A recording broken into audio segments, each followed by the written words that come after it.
Hi, everybody. Welcome to the 700 Club. President Trump is moving ahead with a deal to give the White House what it wants in Greenland. The details obviously still being worked out. And the president's comments before the agreement was reached sparked outrage among some Danish veterans who fought alongside American forces. Chuck Holton has the story from Greenland.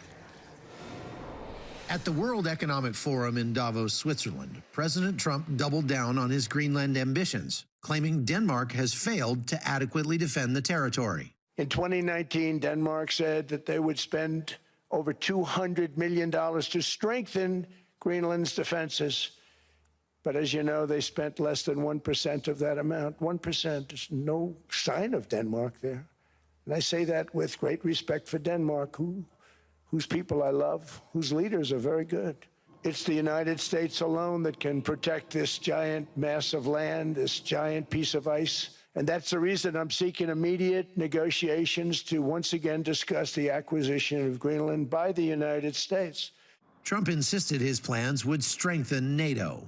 But this would not be a threat to NATO. This would greatly enhance the security of the entire alliance. Beneath all this snow and ice, there's billions or maybe trillions of dollars worth of natural gas and rare earth minerals. But most of the people who live here in Greenland would rather that it just stay there. They just don't want to spoil all this beauty in order to make a little bit more money. For Danish veterans who served alongside American troops, Trump's words ring hollow. Denmark lost more than 50 soldiers in Afghanistan and Iraq. I have good friends that were wounded. I have good friends and colleagues that were killed in both Iraq and Afghanistan. So, Danes have put down their lives to fight together with the U.S. for freedom and democracy. And I'm sure the Danes would do that again in the future. So it doesn't make any sense to say that Denmark is not good allies. Colonel Soren Knudsen served 2 tours in Afghanistan. When Vice President Vance called Denmark a bad ally, he removed his U.S. Bronze Star from display. I was very proud of getting it. I was very proud of having it, alongside other medals, obviously. But I also have to say that when J.D. Vance, it was broadcasted here that he called us a bad ally, I took this one off.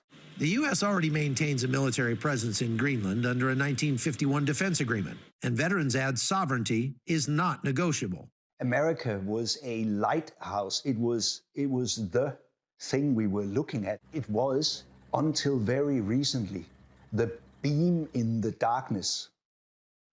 And regrettably, that light is being switched off as we speak. From Greenland, I'm Chuck Holton for CBN News. Thank you, Chuck. In other news, President Trump has issued a blunt warning to Hamas. John Jessup has that story and more from our CBN News Bureau in Washington. John. Thanks, Andrew. The president in Davos telling Hamas to disarm, which it is required to do under the Gaza ceasefire agreement, saying, quote, if they don't do it, they'll be blown away very quickly, end quote. Today, members of the President's Board of Peace signed an agreement in Davos overseeing the Gaza ceasefire plan. The board originally was planned to be a small group of world leaders overseeing the plan, but the administration has expanded its goals, and the board could become a mediator for other international conflicts. Well, here at home, tens of millions of Americans from New Mexico to the Carolinas are bracing for a potentially catastrophic ice storm that could crush trees, down power lines, and knock out electricity for days. And some areas, like parts of New York, have already seen snow this week. This weekend, forecasters say many northern states could see enough snow to make travel nearly impossible. The storm is expected to bring freezing rain and sleet along with snow. And I think, Andrew, according to forecasts, you guys are going to get some of that weather down there.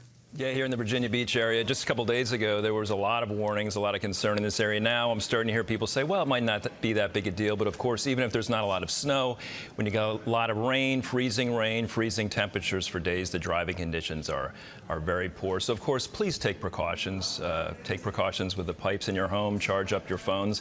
Some weather experts say prepare like it's a hurricane, with the exception, of course, of boarding up your windows. So